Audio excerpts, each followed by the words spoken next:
আসসালামু আলাইকুম রহমতুল্লাহি ওবরাকাত। আল্লাহর ইবাদত করতে যে ইবাদত আল্লাহর প্রিয় এবং মানবের জন্য সর্বোচ্চ ইবাদত হলো নামাজ। যা বলে থাকেন আসসালাতুল মেরাজুল মমিন, নামাজ মমিন ব্যক্তির জন্য মেরাজ, অর্থাৎ আল্লাহর সাথে সাক্ষাৎ বা দিদার লাভ হয়। তো সে নামাজ আদায় করতে নারী পুরুষ ভিন্ন নামাজ নেই। কারণ আল্লাহ মানুষের মধ্যে যে আসা যাওয়া করেন সে আশাটাই আজান, আর সেই আজানে যদি আপনি সালাত আদায় করতে যান তাহলে নারীর জন্যে যেমন পুরুষ নামাজের বিছানা, তেমন পুরুষের জন্যে নারী বিছানা। তো নামাজের পূর্ব শর্ত হলো একটা পুত পবিত্র বিছানা।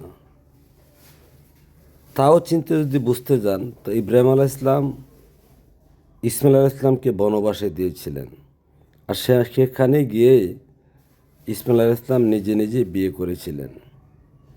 আর সেই বউ দেখার জন্য ইব্রাহিম আলাইহিস সালাম গিয়েছিলেন। গিয়ে বউ দেখলেন যে না, এই বিছানা দিয়ে ইসমাইল আলাইহিস সালামের নবুয়ত রক্ষা হবে না বা পবিত্রতা থাকবে না।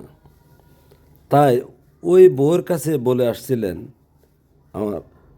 তোমার স্বামী যদি বাসায় আসে তাহলে বলো সেজন্য চৌকাঠটা চেঞ্জ করে নেয়, অর্থাৎ এই বউটাই যেন বদলিয়ে নেয়।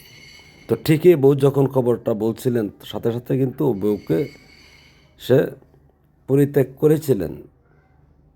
পরে আবার বিয়ে করেন। ওই বউ যখন দেখলেন যে না, এটা একটা পবিত্র নারী, তখন বলে আসছিল যে এই ঘরের চৌকাঠ যেন যত্ন করেন, অর্থাৎ বউকে যেন যত্ন করেন।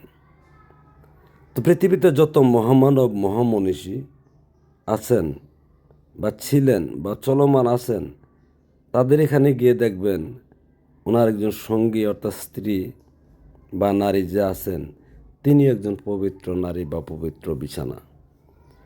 তো ঠিক ওই পবিত্র বিছানা ছাড়া বা নারী ছাড়া আপনার কামলিয়া তো থাকবে না, পাওয়া তুললে পরের বিষয়।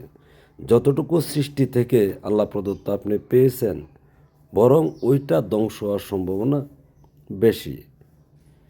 আর আপনি দুর্বলও যদি হন, কিন্তু আপনার বিছানা অর্থাৎ আপনার সাধন সঙ্গী যদি পবিত্র হন, সেখানে আপনি সফলতা বা কল্যাণ লাভ করবেন। কথায় আছে সৎসঙ্গে স্বর্গবাস, অসৎসঙ্গে নরকে বাস। তো সুতরাং একটা পবিত্র মানুষের সঙ্গ যদি আপনি নেন, তার এখান থেকে তিলে তিলে হলেও একটা পবিত্রতা আপনার মধ্যে অর্জিত হবে। তো সুতরাং পবিত্র একজন নারী বা বিছানা যদি আপনার হয়, ওইখানে নামাজ আদায়ে নিশ্চয়ই আল্লাহর দিদার লাভ করবেন।